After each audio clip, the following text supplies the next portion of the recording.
नमस्कार दोस्तों, हमें लास्ट वीक वीकली चार्ट पर काइंड ऑफ डोजी कैंडल बनते हुए नजर आई है निफ्टी। अगर हम यहाँ पर बैंक निफ्टी की बात करें तो बैंक निफ्टी में भी डोजी कैंडल बनते हुए नजर आ रही है।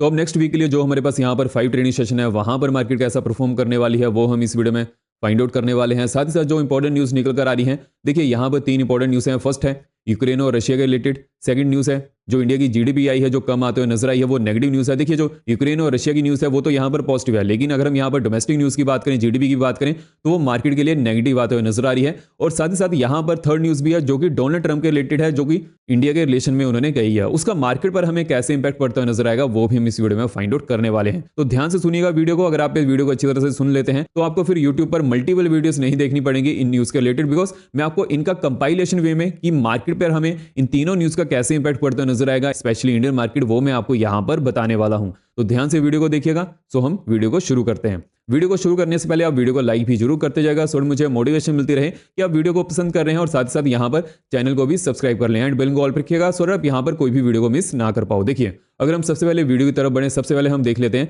वीकली चार्ट पर निफ्टी और बैंक निफ्टी यहाँ पर कैसा परफॉर्म करते हुए नजर आ रहे हैं। देखिए लास्ट वीक हमें क्या देखने को मिला, निफ्टी ने यहाँ पर 50 ईएमए को on weekly time frame touch किया, उसके बाद यहाँ से सपोर्ट लेते हुए ऊपर से जाना कंटिन्यू किया। और अभी के लिए जहां पर निफ्टी की हमें क्लोजिंग देखने को मिली है वीकली चार्ट पर, वो यहाँ पर 20 ईएमए के आसपास ही बनते हुए नजर आ रही है ऑन वीकली टाइम फ्रेम।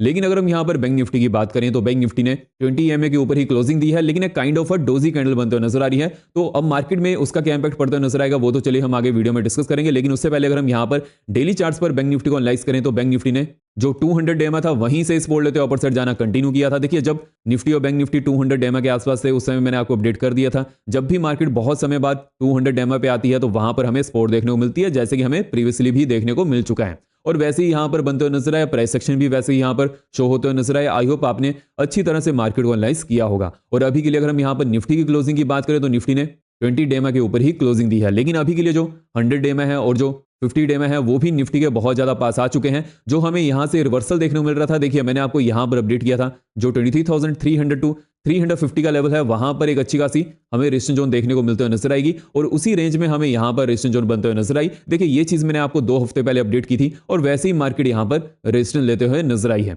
लेकिन आपको एक चीज यहां पर ध्यान में रखकर चलनी है। देखिए हमें थर्सडे दिन मार्केट में एक अच्छा खासा सेल ऑफ देखने को मिला था, उसके बाद हमें फ्राइडे दिन यहां पर पॉजिटिव में क्लोजिंग देखने को मिली है। और अभी के लिए अगर हम यहां पर न्यूज की बात करें और देखिए जो नेक्स्ट वीक के लिए निफ्टी की रेंज रह सकती है वो 1000 टू 1500 तक बनते हुए नजर आएगी। और अगर हम यहां पर बैंक निफ्टी की रेंज की बात करें तो 2000 टू 3000 तक ही रह सकती है। बिकॉज देखिए नेक्स्ट वीक के लिए मार्केट में थोड़ी रेंज ज्यादा बड़ी बनते हुए नजर आएगी, बिकॉज यहां पर न्यूज भी बहुत ज्यादा है। तो न्यूज यहां पर ग्लोबल मार्केट से पॉजिटिव में आते हुए नजर आई है। और अगर हम यहां पर डोमेस्टिक मार्केट की बात करें तो वहां पर नेगेटिव में न्यूज आते हुए नजर आई है। देखिए सबसे पहले हम यहां पर ग्लोबल मार्केट की न्यूज को एनालाइज कर लेते हैं। देखिए अगर हम यहां पर जो इंपॉर्टेंट न्यूज़ है अभी के लिए, रशिया और यूक्रेन की जो वॉर चली हुई थी लास्ट 2 ईयर से, मोर देन 2 ईयर्स, वहां पर थोड़ा बहुत हमें आने वाले दिनों में रिस्पेक्ट देखने को मिल सकती है। बिकॉज यहां पर जो यूक्रेन के प्रेसिडेंट हैं जेलेंस्की, उन्होंने ये कहा है कि अगर जो यूक्रेन का बचा हुआ पार्ट है वो अगर नेटो में इंक्लूड हो जाता है तो जो रशिया ने यूक्रेन के पार्ट को लिया हुआ है ऑलमोस्ट 1/5 पार्ट, तो वो उसको वहां पर पॉज स्टेट में रख सकते हैं। मींस वो यहां पर वेट कर सकते हैं अगर रशिया यहां पर इस डील को एक्सेप्ट करता है। अभी के लिए देखना पड़ेगा कि रशिया का यहां पर क्या बयान आता है। लेकिन अगर यहां पर जो यूक्रेन के प्रेसिडेंट हैं जो अभी के लिए लास्ट वीक तक मिसाइलें छोड़ते हुए नजर आ रहे थे, अगर वो ऐसा कहते हैं तो वो मार्केट में ये पॉजिटिविटी की तरफ जाते हुए नजर आएगा। देखिए जब ट्रंप 5 नवंबर को यहां पर इलेक्शन जीते थे, मैंने आपको उसी समय कह दिया था जैसे जैसे ट्रंप यहां पर प्रेसिडेंट बनने के पास आएंगे, जैसे कि उनकी जो वोट टेकिंग सेरेमनी है वो जन 2025 में होने वाली है, जैसे जैसे वो डेट यहां पर पास आएगी उसी तरह से हमें जो वॉर्स हैं अभी के लिए यूक्रेन और रशिया की और जो अरेबियन कंट्रीज में वॉर चलते हुए नजर आ रही है वो यहां पर ठंडे बस्ते में जाते हुए नजर आएंगी। बिकॉज यहां पर यूएस की बैक नहीं है, अगर वहां से उन्हें पैसे नहीं आएंगे तो वो वॉर को कंटिन्यू नहीं कर पाएंगे। तो वही चीज हमें यहां पर धीरे धीरे बनते हुए नजर आएगी। लेकिन देखिए यहां पर जो ट्रंप भी अगर आ जाते हैं तो वो भी यहां पर कुछ ऐसा सोल्यूशन लेकर आएंगे कि जो यूक्रेन के फेवर में भी हो और रशिया भी वहां पर कोई ज्यादा जिद ना करे। लेकिन मैं तो देखिए यही चाहता हूं, बिकॉज ये वॉर बहुत ज्यादा खिंच चुकी है, ऑलमोस्ट 2 ईयर से ज्यादा। जब भी कोई वॉर वहां पर खिंच जाती है, जो वहां के लोकल सिटीजन होते हैं वो बहुत ज्यादा परेशान हो जाते हैं। बिकॉज ना ही वो वहां पर अच्छी तरह से उनके ना स्कूल और कॉलेजेस चलते हैं, ना ही वहां पर वो बिजनेस और जॉब कर पाते हैं, वहां पर लाइफस्टाइल खट जाता है। तो ये किसी भी कंट्री के लिए बहुत ज्यादा नुकसानदेह होता है। तो जल्दी से इसका कोई सोल्यूशन निकल जाए, दोनों यहां पर पार्टीज हैं वो अच्छी तरह से मान जाए, बस हम यही चाहते हैं। और उसकी वजह से क्या होगा, यहां पर जो स्टॉक मार्केट है वो पॉजिटिवली रिएक्ट करते हुए नजर आएगी। उसकी वजह से क्या हुआ, जो यहां पर डाउ फ्यूचर्स हैं वो अभी के लिए पॉजिटिवली रिएक्ट करते हुए नजर आ रहे थे। लेकिन अगर हम यहां पर डोमेस्टिक न्यूज की बात करें, देखिए जो इस बार के इंडिया के जीडीपी डाटा आए हैं वो एक्सपेक्टेशन से बहुत ज्यादा कम आते हुए नजर आए। एक्सपेक्टेशन थी अराउंड 6.5% की, लेकिन इस बार के 5.4% जीडीपी डाटा आते हुए नजर आए हैं, जो कि बहुत ज्यादा कम है। लेकिन अगर हम अदर मार्केट के सिनेरियोस की बात करें तो देखिए मैं आपको यहाँ पर अपडेट कर देता हूँ। देखिए मैंने आपको यहाँ पर टेलीग्राम में जीडीपी डाटा के बारे में अपडेट कर दिया था। जिन्होंने टेलीग्राम चैनल को ज्वाइन नहीं किया है वो मेक श्योर कीजिएगा आप टेलीग्राम चैनल को ज्वाइन कर लीजिएगा। वहां पर मैं आपको इंपॉर्टेंट न्यूज़ के बारे में अपडेट कर देता हूँ और साथ ही साथ अगर मुझे मार्केट के रिलेशन में कोई भी अपडेट करनी रहती है वो भी मैं आपको वहां पर अपडेट कर ही देता हूँ। तो मेक श्योर कीजिएगा आप टेलीग्राम चैनल को ज्वाइन कर लीजिए। वहां पर मैंने आपको इन सभी चीज़ों के बारे में अपडेट कर दिया था। देखिए उसका लिंक मैंने आपको डिस्क्रिप्शन बॉक्स और पिन पॉइंट में अपडेट कर दिया। वही मेरा ऑफिशियल चैनल है, आप वहीं से ज्वाइन कीजिएगा। और देखिए जहां तक अगर हम यहाँ पर जीडीपी डाटा की बात करें तो ये जुलाई से लेकर सितंबर के जीडीपी डाटा हैं। उस समय के जो डाटा थे वहां पर मार्केट पहले ही रिएक्शन करते हुए नजर आ चुकी थी और उसके बाद मार्केट यहां पर गिरते हुए भी नजर आई है। विच मींस की जो जीडीपी डाटा आए हैं ये मार्केट में ऑलमोस्ट फैक्टर इन हो चुके हैं। हाँ, नी जर्क यहां पर एक्शन देखने को मिल सकता है कि मार्केट यहां पर वोलेटाइल हो सकती है, लेकिन अभी के लिए इस जीडीपी डाटा के कारण हमें कोई ज्यादा मार्केट पर इंपैक्ट पड़ते हुए नजर नहीं आएगा। बिकॉज जो एक ग्लोबल मार्केट से न्यूज आते हुए नजर आई है जो लगातार 2 साल से मोर देन 2 ईयर्स यहां पर चलते हुए नजर आ रही थी वॉर, वहां पर अगर स्टॉप लगते हुए नजर आएगा, कुछ डील बनते हुए नजर आएगी तो वो ऑल ओवर ग्लोबल मार्केट के लिए यहां पर पॉजिटिव होने वाली है। बिकॉज उस समय जो क्रूड ऑयल है वो भी यहां पर गिरते हुए नजर आएगा। अगर यहां पर क्रूड ऑयल गिरता है तो वो डोमेस्टिक मार्केट के लिए बहुत ज्यादा इंपॉर्टेंट होने वाला है। बिकॉज जो इंडियन मार्केट है वो क्रूड इंपोर्टिंग कंट्री है, यहां पर क्रूड ऑयल नहीं होता है, हमें बाहर से इंपोर्ट करना पड़ता है। अगर क्रूड के प्रीमियम यहां पर गिरते हुए नजर आएंगे तो वो इंडियन मार्केट के लिए पॉजिटिव होगा। और अगर हम यहां पर डॉलर इंडेक्स की बात करें, देखिए डॉलर इंडेक्स भी ऑलमोस्ट 107 तक चला गया था लेकिन वहां से गिरते हुए नजर आया है जो कि यूएसडी आईएनआर के लिए भी यहां पर पॉजिटिव होने वाला है। अगर डॉलर इंडेक्स यहां पर और भी ज्यादा गिरता है तो वो अदर जो करेंसीज होती हैं वहां पर हमें पॉजिटिविटी देखने को मिल जाती है। लेकिन अगर हम यहां पर थर्ड न्यूज की बात करें, देखिए जो थर्ड न्यूज आते हुए नजर आ रही है, देखिए जैसे कि डोनाल्ड ट्रंप ने जब उनका इलेक्शन कैंपेन भी चलते हुए नजर आ रहा था उन्होंने पहले ये क्लियर कर दिया था अगर वो यहां पर प्रेसिडेंट बनते हैं वो चाइना के ऊपर टैरिफाई करने वाले हैं। लेकिन अगर हम यहां पर इंडिया की बात करें, क्या वो इंडिया पर भी यहां पर टैरिफाई करने वाले हैं? देखिए उसकी पॉसिबिलिटी बहुत ज्यादा कम बनते हुए नजर आ रही है। इवन वो इंडिया को यहां पर फेवर भी कर सकते हैं ड्यू टू चाइना +1 पॉलिसी। देखिए जो भी चाइना में अपना इन्वेस्टमेंट करती हैं कंपनीज या फिर वहां से प्रोडक्ट को मैन्युफैक्चर करती हैं, आज से 10 साल पहले ही ये यूएस की तरफ से स्ट्रेटजी चलना शुरू हो गई थी कि वो चाइना के ऊपर बहुत ज्यादा रिलाई नहीं कर सकते हैं। बिकॉज जितना चाइना यहां पर पावरफुल होगा उतना ही यूएस मार्केट के लिए वो खतरा बनने वाले हैं। तो इसके लिए उन्होंने क्या यहां पर डील की थी कि जो भी चाइना से ये कंपनीज प्रोडक्ट्स को इंपोर्ट करती हैं वो कहीं और मैन्युफैक्चर करना शुरू कर दें, जैसे कि इंडिया, इंडोनेशिया या फिर जो अदर कंट्रीज हैं। तो उसकी वजह से क्या होगा, इंडिया को यहां पर बेनिफिट मिल सकता है। तो ये आने वाले दिनों के लिए बहुत ज्यादा इंपॉर्टेंट होने वाला है। बिकॉज देखिए जो यूएस के सिटीजन है ऑलमोस्ट 35 करोड़, अगर वो चाइना से प्रोडक्ट को इंपोर्ट नहीं करेंगे तो वो फिर वो कहां से करने वाले हैं? देखिए हर प्रोडक्ट यहां पर अमेरिका में नहीं बनने वाला है। बिकॉज अमेरिका में प्रोडक्शन चार्जेस बहुत ज्यादा होते हैं, वहां पर जो वेजेस रहते हैं वो भी ज्यादा रहते हैं as compare to China, India. तो वो चाहेंगे अगर वो चाइना पर यहां पर अपने प्रोडक्ट को इंपोर्ट नहीं करना चाहते हैं, बनाना नहीं चाहते हैं, तो वो कहां से इंपोर्ट करना शुरू करेंगे? इंडिया से। वो इंडिया में बनाना शुरू कर देंगे। जैसे कि कुछ जो कंपनीज है वो अभी के लिए स्टार्ट भी कर चुकी हैं बट वो अभी के लिए बहुत ज्यादा पेस में नहीं है। तो ये चीज आपको यहां पर ध्यान में रखकर चलनी है। ये स्लो एंड स्टडी चीजें यहां पर पैन आउट होते हुए नजर आएंगी। इन्वेस्टर्स के लिए ये पॉजिटिव थिंग बन सकती है। लेकिन अगर हम यहां पर ट्रेडिंग रिलेशन की बात करें कि नेक्स्ट वीक के लिए मार्केट पर इसका क्या इंपैक्ट पड़ता हुआ नजर आएगा, फर्स्ट ऑफ ऑल हमें यहां पर लेवल्स टू लेवल चलना है। देखिए मैं चार्ट को यहां पर थोड़ा साफ कर देता हूं। देखिए अगर हम यहां पर इस चैनल की बात करें जो कि मैंने आपको लास्ट वीक इसके बारे में अपडेट किया था कि इस चैनल के ऊपर निफ्टी ने ब्रेकआउट दिया और वहां पर निफ्टी सस्टेन होते हुए नजर आ रहा है। देखिए ब्रेकआउट के बाद अगर एकदम से मार्केट अपर साइड की तरफ जाना शुरू कर देती तब वहां पर एंट्री बनाने का मौका नहीं मिलता है। लेकिन अगर मार्केट यहां पर सस्टेन कर रही है, अगर फिर से मार्केट इसको ब्रेक करने की कोशिश करेगी तो वहां पर बहुत अच्छी अपॉर्चुनिटी का मौका बनते हुए नजर आएगा। अपर साइड में जो इमीडिएट यहां पर रेजिस्टेंस जोन बनते हुए नजर आएगी, जो कि मेजर रेजिस्टेंस जोन है वो तो यहां पर 350 टू 400 की रेंज के आसपास ही बनते हुए नजर आएगी आपके लिए। लेकिन अगर हम यहां पर क्लोजिंग की बात करें, निफ्टी की क्लोजिंग की बात करें, वो हमारे पास 130 के आसपास बनते हुए नजर आई है। और देखिए जैसे कि इंडिया के जीडीपी डेटा भी इस बार कम आए हैं। देखिए आजकल क्या हो रखा है कि जो एग्जिट पोल आते हैं या फिर जो एस्टिमेशन भी होते हैं डेटा के वो डिफरेंट आते हैं as compare to real result. तो जो अभी के लिए ब्रोकिंग कंपनीज के एस्टिमेशन है वो भी एग्जिट पोल के जैसे ही हो चुके हैं।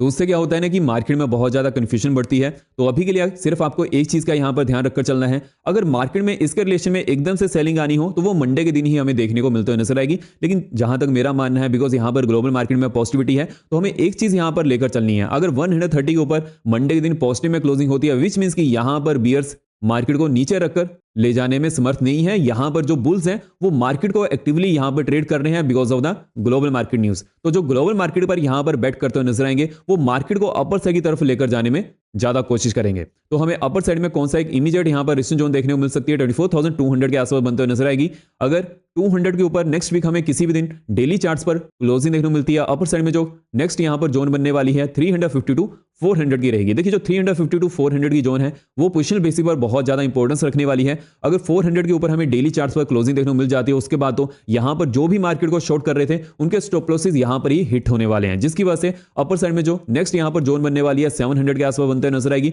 उसके बाद अगर 700 के ऊपर भी हमें एक अच्छे खासे वॉल्यूम के साथ ब्रेकआउट देखने को मिलता है और इसके ऊपर ही हमें डेली चार्ट्स पर क्लोजिंग देखने को मिलती है उसके बाद तो 24,950 टू 25,000 की रेंज को टच करने की पॉसिबिलिटी बहुत ज्यादा बनते हुए नजर आएगी। तो ये नेक्स्ट वीक के लिए जो हमारे पास 5 ट्रेडिंग सेशन है वहां पर मार्केट ऐसा बिहेवियर शो कर सकती है। और जहां तक अगर हम निफ्टी की रेंज की बात करें, नेक्स्ट वीक के लिए जो निफ्टी की यहां पर रेंज रह सकती है 1000 टू 1500 की होने वाली है। और बैंक निफ्टी की अगर हम यहां पर रेंज की बात करें तो बैंक निफ्टी की रेंज यहां पर 2500 टू 3000 की हो सकती है। तो ये चीज आपको यहां पर ध्यान में रखकर चलनी है।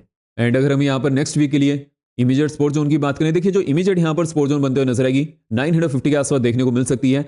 अगर 23,950 के नीचे डेली चार्ट्स पर क्लोजिंग देखने को मिलती है डाउन साइड में, नेक्स्ट सपोर्ट जोन यहां पर 750 एंड अगर इसके नीचे भी हमें डेली चार्ट्स पर क्लोजिंग देखने को मिलती है उसके बाद 575 टू 525 के आसपास बनते हुए नजर आएगी। अगर 525 के नीचे भी हमें डेली चार्ट्स पर क्लोजिंग देखने को मिलती है उसके बाद नेक्स्ट जोन यहां पर 300 के आसपास बनते हुए नजर आ सकती है। ये चीज हमें यहां पर ध्यान में रखकर चलनी है। और जो 23,950 से लेकर 24,200 का ये जो रेंज रहने वाली है यहां पर बुल्स और बियर्स बहुत ज्यादा वॉल्यूम एक्सचेंज करते हुए नजर आएंगे। यहां पर पोजिशनल बेसिस पर कोई बेटर अपॉर्चुनिटी देखने की पॉसिबिलिटी बहुत ज्यादा कम बनते हुए नजर आएगी। यहां पर ओनली इंट्राडे बेसिस पर ही एक बेटर अपॉर्चुनिटी को फाइंड आउट किया जा सकता है, जो कि हम नेक्स्ट वीडियो में उसके बारे में बात करेंगे। इस वीडियो में हम नेक्स्ट वीक के लिए जो निफ्टी, बैंक निफ्टी एंड जो मिड कैप निफ्टी में कहां पर पॉसिबिलिटी बन सकती है उसके ऊपर हम इस वीडियो में डिस्कशन करने वाले हैं। और जो अदर इंडेक्सेस है, बिकॉज देखिए वहां पर वीकली एक्सपायरी भी नहीं है, हालांकि मिड कैप निफ्टी में भी वीकली एक्सपायरी नहीं है, लेकिन जो मिड कैप निफ्टी का यहां पर चार्ट पैटर्न बनता है बिकॉज उसके जो कंस्टिट्यूएंट है वो निफ्टी और बैंक निफ्टी से अलग है। लेकिन जो फिन निफ्टी है या फिर जो बैंकेक्स है या फिर जो सेंसेक्स है उनके जो कंस्टिट्यूएंट रहते हैं निफ्टी और बैंक निफ्टी के जैसे ही रहते हैं, तो वहां पर वैसे ही हमें प्राइस सेक्शन भी देखने को मिल जाता है। तो इस वीडियो में हम यहां पर जैसे कि हमने निफ्टी को तो यहां पर एनालाइज कर ही लिया है, अब हम यहां पर बैंक निफ्टी को एनालाइज करने वाले हैं, साथ ही साथ मिड कैप निफ्टी को भी नेक्स्ट वीक के लिए एनालाइज करेंगे। सबसे पहले हम यहां पर देख लेते हैं कि बैंक निफ्टी यहां पर नेक्स्ट वीक के लिए कैसा मूव करने वाला है। देखिए अगर हम यहां पर बैंक निफ्टी का चार्ट को एनालाइज करें, जैसे कि हमने वीकली चार्ट पर बैंक निफ्टी को एनालाइज किया था, वहां पर एक अच्छा खासा हमें स्पर्ट देखने को मिला था और जो 20 EMA थे उसके ऊपर ही बैंक निफ्टी ने क्लोजिंग दी थी।